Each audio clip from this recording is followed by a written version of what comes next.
In an attempt to defame me, my soon-to-be ex-wife asked me, in front of court clerk, "Do you still think you're an alien from outer space?" Everyone saw how crazy she was and sided with me in court. What is the greatest way someone has attempted to humiliate or harass you, which ended up backfiring? My dad used to be work in the maintenance department at a very expensive and very high-class boys-only high school. It was actually a pretty respectable job, requiring a plethora of trade qualifications and a working brain. He was pretty committed to the job and often pulled overtime on the weekends. But, because it was a rich school in a rich area, there was a lot of snobbery involved. Kids' parents were buttholes. The kids were practically uncontrollable. Dad handled it all by just being incredibly good at his job and never getting mad, just even. So, one Saturday morning he goes into the workshop on campus to build some new tables and desks. At 9 o'clock he gets in, makes coffee and gets set up, before turning on the extractor fans in the workshop that remove the sawdust. As a side note, you're legally allowed to operate machinery like this from 7 o'clock in the morning onwards, in terms of noise pollution restrictions. Cue a guy, most likely a parent of one of the boys at the school, storming over from his house in the properties behind the workshop, in his dressing gown, absolutely flips his crap, screaming at Dad to turn the machinery off. Dad just stands his ground, explains that he's allowed to be running it and waited until mid-morning out of courtesy. That's not good enough, and this guy starts making threats along the lines of, "They know me at the college. I know people. I can have you sacked. Who is your supervisor?" Dad says, "I can give you the maintenance supervisor's number," and hands the guy a business card. Guy pulls out his mobile and dials the number. He's staring Dad in the face, still pumped up and ready to start bagging him out to the supervisor. Dad's phone rings. He pulls it out, answers it and says, "Scotch Carb SNR, maintenance supervisor." The guy flipped his crap completely, threw the card back at Dad and stormed out. "You made me laugh so hard I woke up my cat. XD."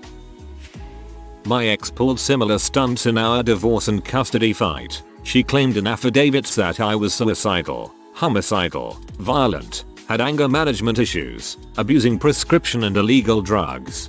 Basically everything short of molesting our child, which my attorney expressed surprise at. As we walked into court on the first day, she said that if our child had been a female we'd be fighting such accusations. Her attorney also tried very hard to portray me as a stereotypical military vet with deep emotional problems. So my ex petitioned the court to have me undergo a psych eval. The judge looked at me and asked, "Mr.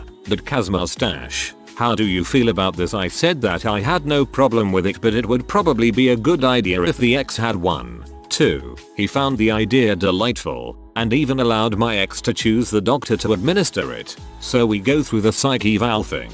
This was a total of about 6 or 8 hours in the doc's office over the course of several days. The day before the divorce trial starts we get the results back. Mr. Mustache has mild symptoms of situational depression, which is no surprise as his wife has been conducting at least one, and as many as several affairs, blah blah blah. There is no indication of suicidal or homicidal tendencies, nor drug abuse, nor violence, nor antisocial behavior. He is basically a good guy going through a crappy divorce. Mrs. Mustache has a non-specific borderline personality disorder, a narcissistic personality disorder, and 3 of the 5 standardized tests used to evaluate her were invalidated because she lied on them. Here's the very cool part. When I went to settle the bill at the doc's office, his nurse pulled me aside and said, "We don't get emotionally involved with our clients, Mr.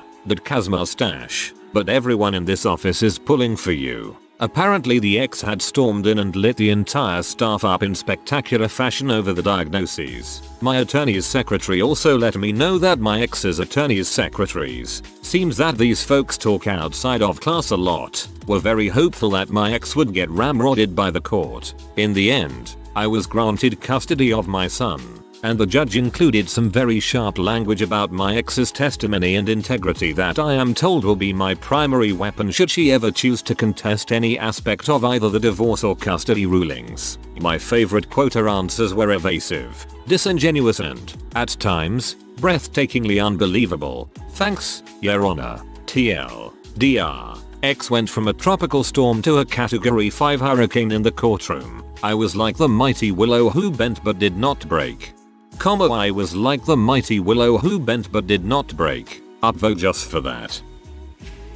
A guy I know was going through some nasty divorce proceedings with his bitchy, narcissistic, vain soon-to-be ex-wife. I've met the woman once. She reminds me of Lucille Bluth on Arrested Development. She accused him of beating her, convinced their daughter to back up her story, got one of her cop relatives to arrest him.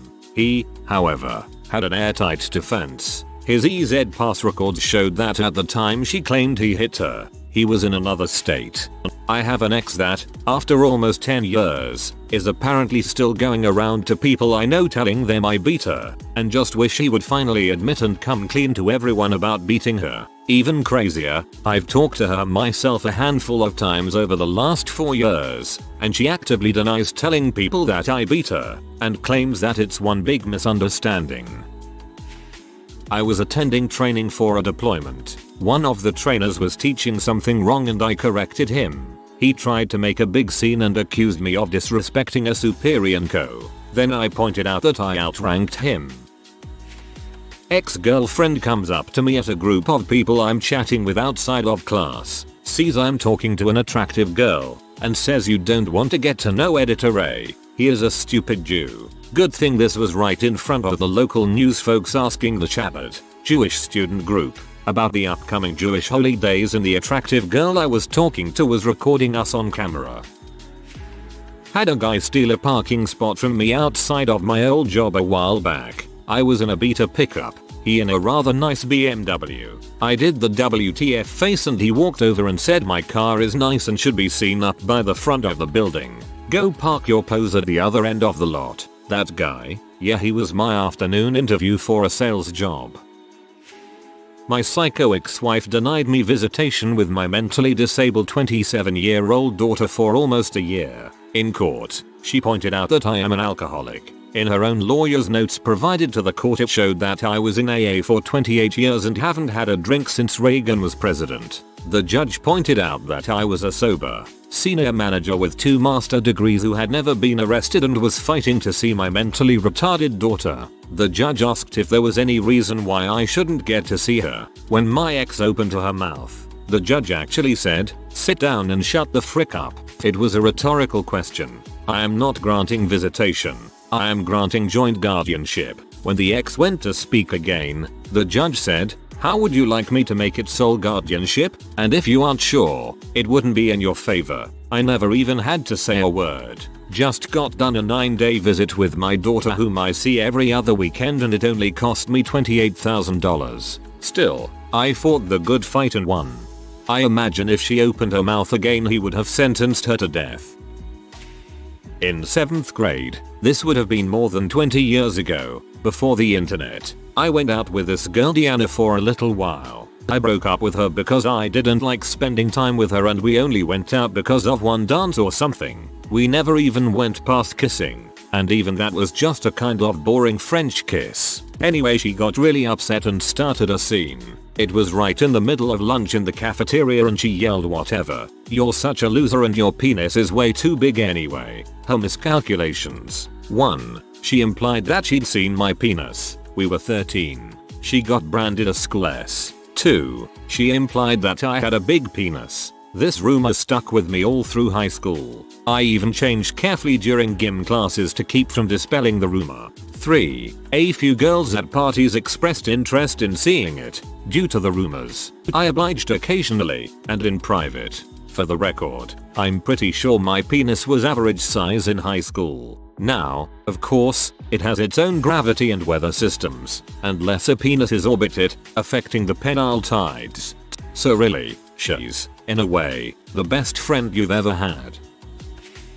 Had a guy say to me after we were done playing basketball and my team won, "Oh yeah, how'd you like your foot up my butt?" Crap. Many lols were had afterwards on his account.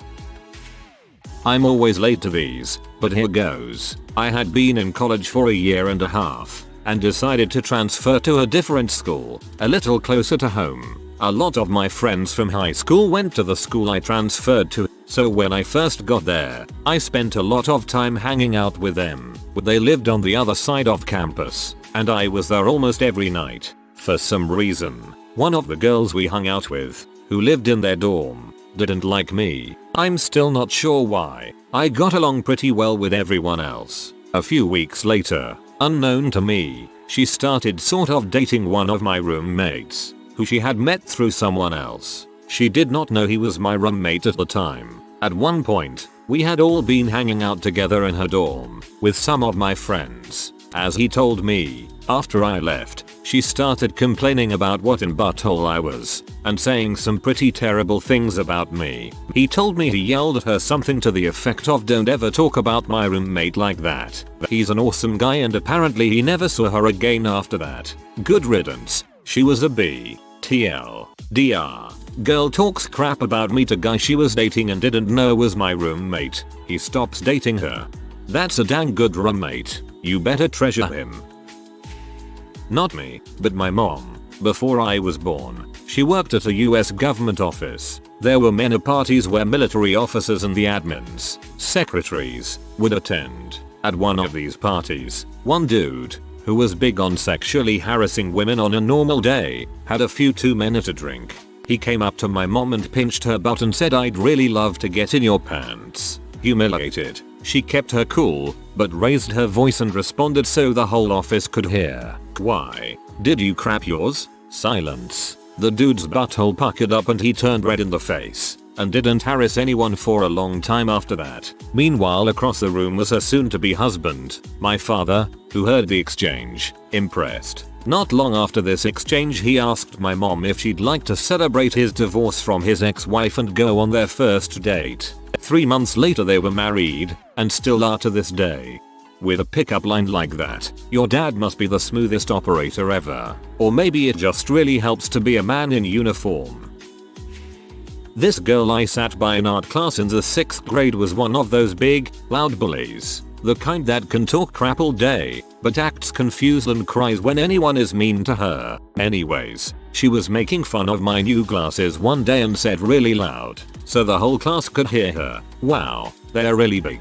So I looked up and politely, and loudly, said, "Well, so are you," but I thought it would have been rude to say anything. That shut her up. That reminds me of a girl in my 7th grade PE class who would bully me with her 2 other friends. I told the fat bee she should be the goalie for soccer because it'd be physically impossible for a ball to get past her and into the goal. She snitched on me to the teacher, and the teacher thought I was complimenting her skills as a goalie.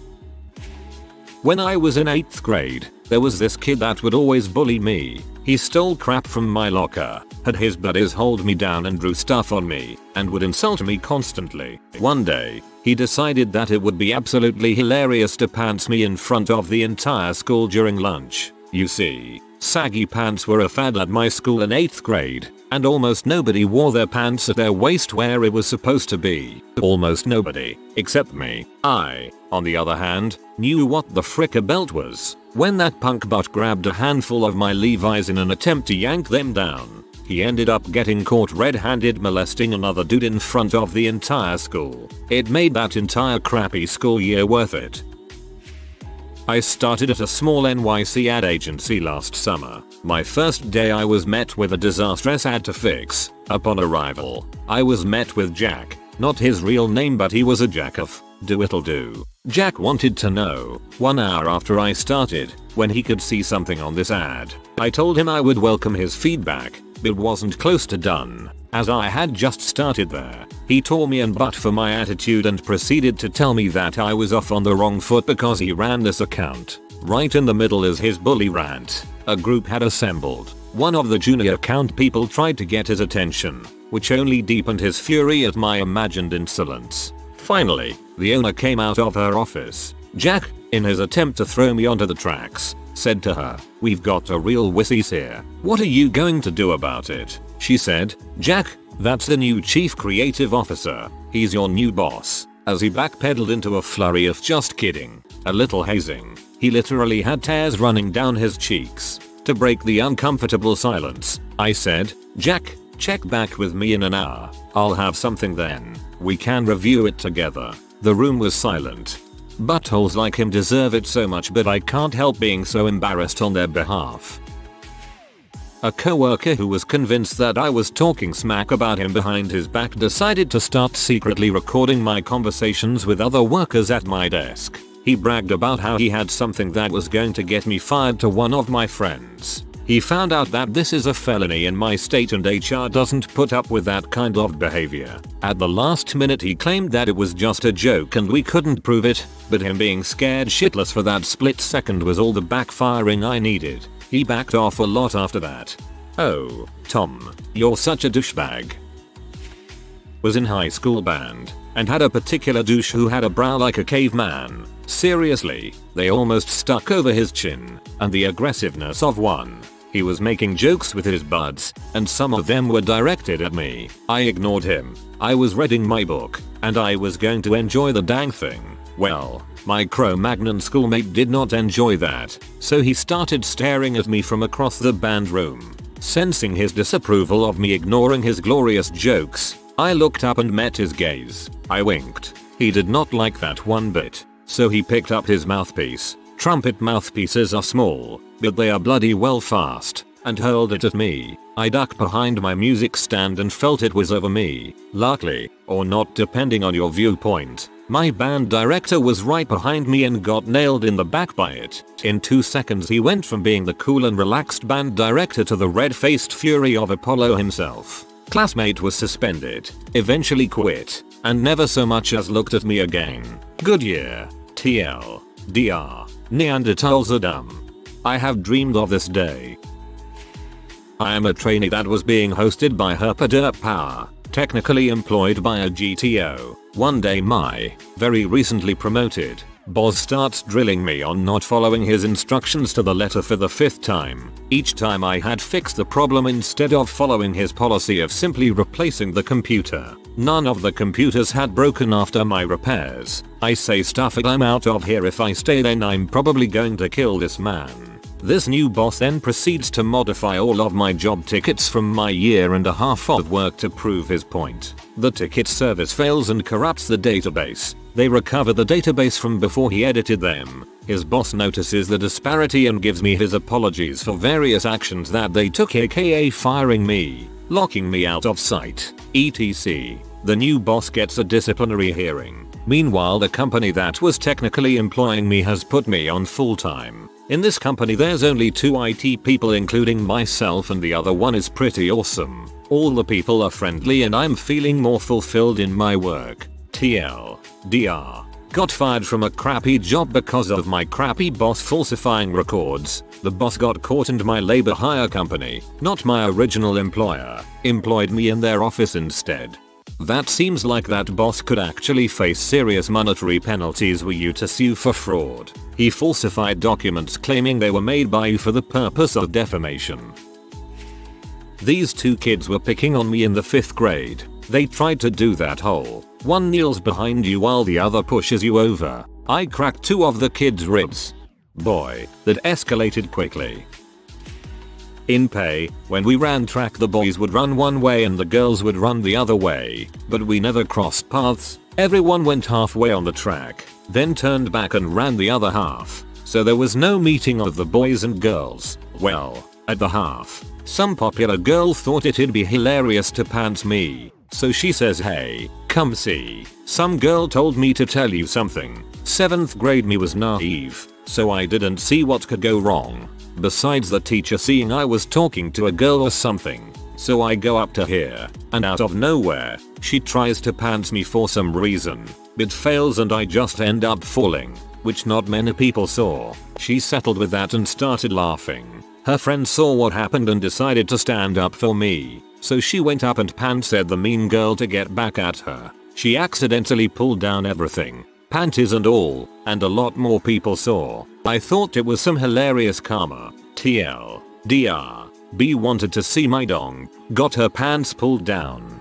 Dude, no, you got it all wrong. The mean girl liked you. She set it all up. She was supposed to pants you and her friend was supposed to pants her so you would both be there pantsless and would have sex. It obviously backfired. A friend of mine was dared to pants me at school, so he ran down the hall, leaned over while running to try and pants me, and wound up leaning over too much, stumbled, and face planted into the floor. He got a bloody nose and no one saw my boxers. Pretty much a win in my book. Girl I was part-time seeing told some mutual friend that I was clingy and wouldn't stop calling her and that I paraded her around like a trophy. A mutual friend simply replied, "Really? Because we talk all the time and he didn't even mention he was freaking you?" I worked in the punks show business for a few years, and if you were to line me up against punk rockers I look very clean cut, but I've been around the block a few times. So one night I was working a show, and it was going to be a bit awkward, considering the two big names for the night were notorious for having large skinhead followings. I had worked with both bands before and hung out with them on a couple occasions while they were in town. They weren't racist, but they still had a racist following. Fast forward to a couple hours before the show, I arrived to help load in gear and set up the system for sound check. As I was walking towards the entrance a group of punklings come up to me and ask what are your colors, same gang style balls you see, only more humorous when it's someone with purplish hair. I ignore them, go inside and let the owner know I'm there. I come back downstairs. This group of 2 punks is now 5. And they say I need to be taxed for my jacket because I disrespected them. At this point, 8 large guys with shaved heads come out of a couple vans and walk up to me and ask me if I have a problem with the kids trying to intimidate me into giving them my jacket. I said no. They were just leaving. These guys were from the main bands playing that night. One band called The Business, the other being Agnostic Front. The look of terror on these kids' faces was priceless. Before we started loading the gear, one of the kids came up to me and apologized. TLDR, punk rockers try to steal my jacket. 2 groups they idolized turn out to be friends of mine and were about to start a fight with them for harassing me. Okay, I have a different login at work. My boss has been a bit of a control freak since we hired him a couple years ago. Largely, we all put up with him, though the people he supervises can all do the job better than he. Not that unusual, even in a technical field like mine. Anyway, he got frustrated one evening when he saw me helping another co-worker with their stuff, and let me know that we would have to have a meeting in the morning with his boss to redefine my workload. See, if he didn't tell me to help employee X, that he dislikes, with their work, I shouldn't be helping with their work. I guess I have more team spirit than my boss. Next morning, at the appointed time, I stick my head in the door of boss office and say, "Do we have a meeting?" with a knowing grin. Boss says, "Is boss here yet?" and I say, "Yeah, I just saw him. I'll go get him." So boss airs a couple petty grievances, and then says, "There have been some times when I am setting something up and you know it and you leave early. If you know I'm working on setting up processes in the afternoon, can you stick around to help?" And I knew I was gold. Processes is something my boss should have learned how to do over 2 years ago. So I raise my eyebrows and carefully say with as little scorn and derision as humanly possible, "If I were to stick around and help out, do you think you could learn processes so I don't have to stay late next time?" And my boss replies with, "Yes, of course. Just so you know, the only reason I don't know processes is because at all my previous companies we used process ABC, and I knew I had him." 5 minutes later, I walked out of boss office grinning, because my boss just embarrassed himself in front of his boss, and didn't even know it. I knew that right then. Boss was saying to boss, "You don't know this? That's something you should know." And voila, a couple months later, my boss is learning new tricks, including this. I know that this is the guy filling out my evals, and the 3 of us know I'll let him hang, and I just cannot bring myself to care. The whole company knows his history and we have made a habit of working around him, so frick it. Hopefully this doesn't get buried, but here goes. My best guy friend had moved out of his fiancée's and his house after a 7-year relationship. He's kind of a sucker, but a good person. He rented a small house down the street from his mom, and since the fiancée owed him a crap ton of money, she gave him a washer and dryer, a table, etc. He was trying to keep the relationship alive as well as get some much needed space. He really didn't want to break up with her. One day, she decides that he's cheating on her. He wasn't. He was at my house drinking and playing poker with my brother and a few other guy friends. She flips the frick out on him when he gets home.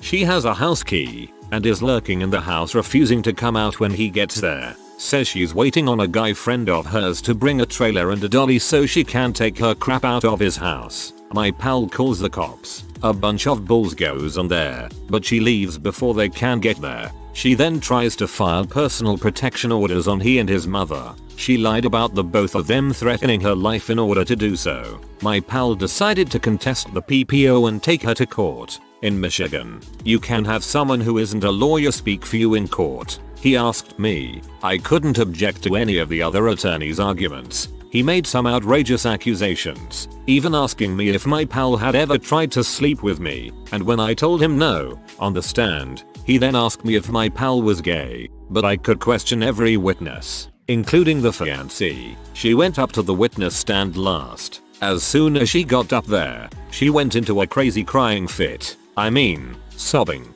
blowing snot bubbles, the whole 9 yards. My question was this: fiancée, what did you bring into my pal's house with you? She replied, an iron billy club my cop friend gave me. I asked her if it was in plain sight, and she stupidly replied, no, I had it up the sleeve of my sweatshirt. The judge called a halt to the proceedings and dismissed all of the PPO attempts. He then assigned her 50 hours of anger management classes, and when she shrieked, he threw her in jail for contempt of court. As she was being led away, she said to me, B, I'm gonna get you. I asked for a PPO on her right then and there and it was granted on the spot. Insert success kid here. TL. DR. Crazy woman puts her own foot in her mouth in court, reversing the original charges she sought out onto her.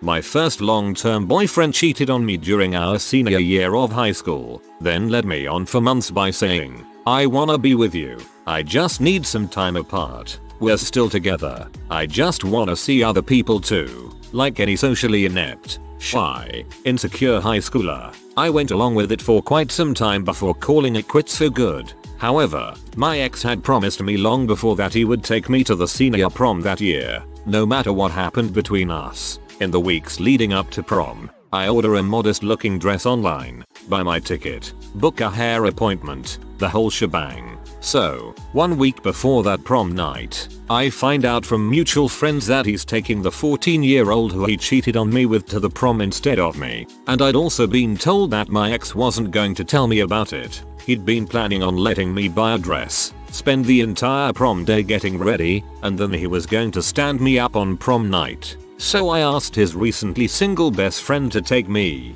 because we'd already been friends for years before, and he'd just broken up with his girlfriend. I return the modest dress I'd bought online, and take the money to a local dress shop. I buy a sexy, flaming red prom dress that shows off my legs, back, and bust, sky-high black stilettos. I forego the intricate hairstyle for a sexy haircut instead. I looked good. I showed up for the pre-prom dinner at a restaurant, where my date, his friend and his girlfriend, and my ex and his new girlfriend are waiting at the table. I walk down the path leading to the table like it's a catwalk. Every eye in the restaurant is on me. For 30 seconds, I commanded an entire room. I danced the night away with my prom date while my ex fumed to himself in the corner, refusing to dance with his girl. He left early. My date and I go back to my house where we have the longest, most intimate conversation of my life. We talk about our lives, our childhoods, who we both are and who we both want to be, everything. We talk until the sun comes up. My ex's best friend and I are now happily married. So really, every day that I live is a day that my ex's plan to humiliate me is backfiring. I'm giving you a thumb up for commanding an entire room. Congratulations on that. If you are new to the channel, you can subscribe. I publish new videos every day. Until then, check another video.